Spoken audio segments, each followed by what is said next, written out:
Hello，大家好，这里是张的张饼人。我就先说说，如果没有看过第一集的人，可以来这边看看。然后这个就是第二集，看完第一集的朋友有没有马上就来看这一集呢？废话不多说，所以我就继续接着讲。这边基本上你会觉得好像刚崩，不要讲刚崩啦，我是不是要被骂了？就是比起我们认为的 city， 因为其实 Galway 算是第3大 city 在 Ireland， 他们讲是 city， 但是在我们看来，我们会觉得，这是 town 吧，要不然是OK， 就是 town 吧。对我来说，我觉得很像小镇那种感觉。这边就是不会有什么高楼大厦。如果说高楼大厦的话，就是会在 Dublin 会比较看得到，然后在其他地方比较少，很少，根本没有什么大楼，因为欧洲其中一个文化吧，就没有 shopping mall 的感觉啊。他们这边的人啦，大部分人不要讲全部人，他们的娱乐通常都会是喝酒啊，就是会有蛮多的 bar 的那些文化什么的，再不然就是OK。OK， 不是啪啪啪啦，就是你们懂的啦。因为这边他们没有 KTV， 然后他们的电影院也看起来很小小的，然后看起来就不想进去。对，看起来很旧这样。我是说以我看到的在国外的 cinema 这样啦，因为我们这一 batch 的人，我们不太会特地去喝酒。之前我妹妹还有我男朋友也在 along， 因为他们人多，所以他们也比较热闹。刚来的时候，我就常常听他们说，好像几乎每一个礼拜都在买酒喝什么的。我就哇，太夸张了吧，真的那种所谓的大学生活、宿舍生活那种感觉吗？但是过后他们喝到已经怕了。那他们过后也已经讲好了，不会喝这么狂啦。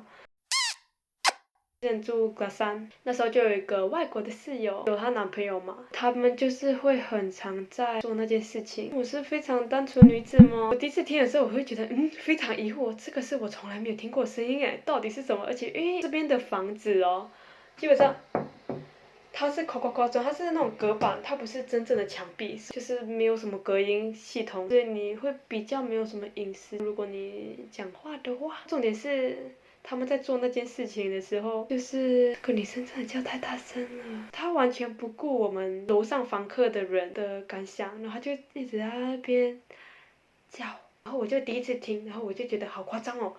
就怎么会有人可以这么敢、这么大胆的做这种事情啊，干嘛的？然后我就第一次体验到，哇，外国果然就是外国，好开放哦。可能对外国人来说就是非常平常的事情，但是对我来说是对不平常就对了。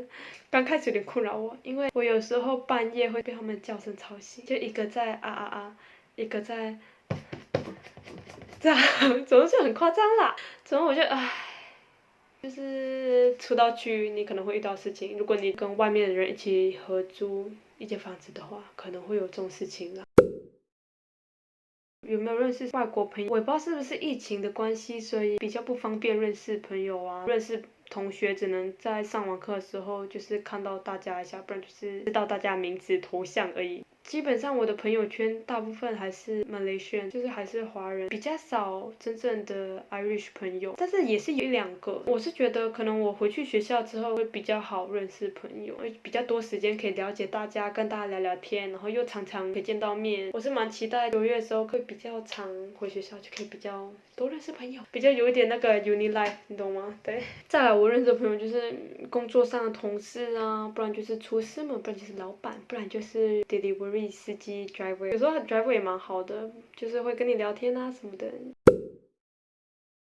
你们不要觉得一定找得到工啊，然后找到工啊一定保证有你 minimum wages。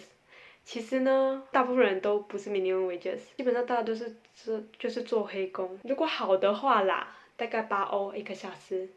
不是10欧，但是至少个8欧，再下来一点的，大概6-7欧1个小时。之前我还有听过有一个比较可怜的，就是在丹豆1个小时才4块钱，所以蛮不值得他们去打工的。我就觉得8欧已经算知足了，但是我觉得也不可以知足，可以寻求一个更好的机会、更好的环境的话，我是建议大家工作还不够好，然后薪资还不够好，我是觉得建议可以去换工，也可以挑战自己，换环境。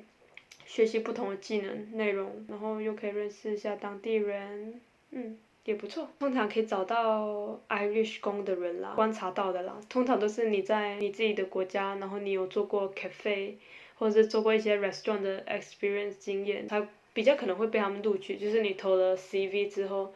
因为我们之前突然投了10多个啊，然后只有1、2个会回复你，而且回复你也只是说 reject，有1个会叫我们去 interview， 但是 interview 之后就没有下落了，他们就不会再回来找你，就不会 get back to you 了。对，所以就其实蛮难找工的，建议可能先从一些华人的餐厅啊先开始做工，然后。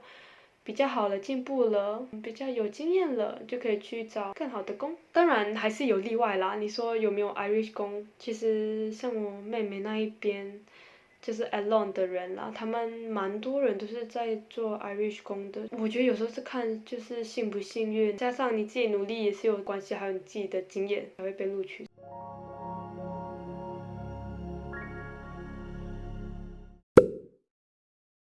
接下来就可能是你们大家最有兴趣的话题，就是歧视的问题。其实我们刚来的时候，因为那时候疫情比较严重，这边的有一些小屁孩、年轻人，他们会比较不尊重华人或是亚洲人。我之前的经验就是，我们一样一大群人走在人行道，就会听到对面的来车啊，或是后面的来车就会哔。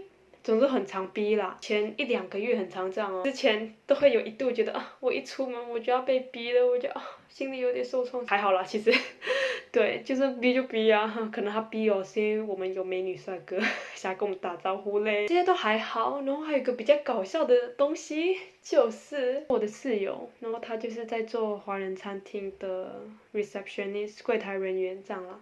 然后他就服务到一个客人，然后那客人是一群屁孩啊，年轻人，然后呢，他就一走进来就直接说，Hey, are you guys sell ching chong balls？ 这样，我们想到哦，青春应该是他们故意在叫我们这些华人一些贬义的词啦、代名词这样。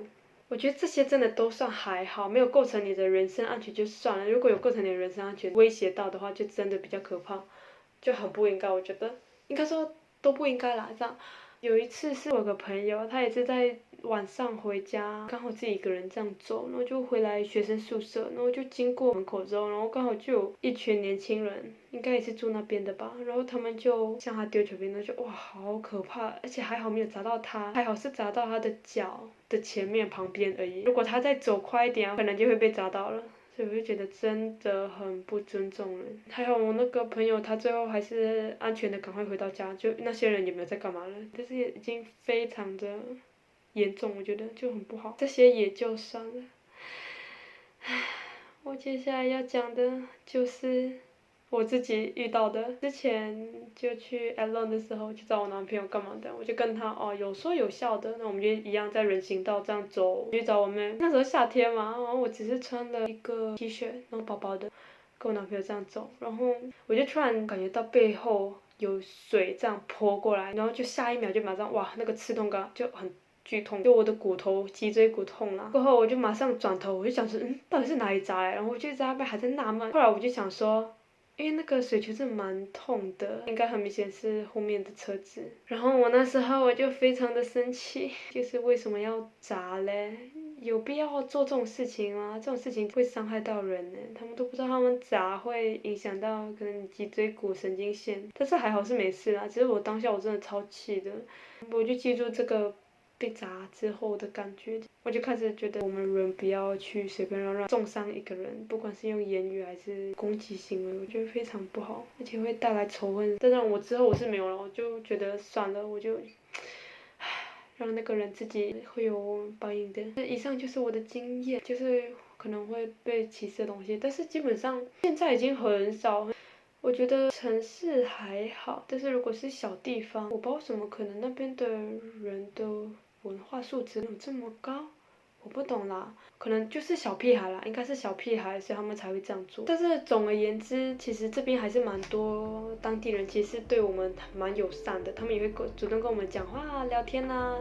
有时候你走一下路啊，然后会有一些中年人啊，就会跟你们聊天。他们这边的人其实也蛮不错的，有些也很好。所以有时候这是看人啦，不要说一刮概全。所以不用说什么太担心，但是也要注意人身，就是女生不要自己一个人出门，尤其是在晚上，白天是还好。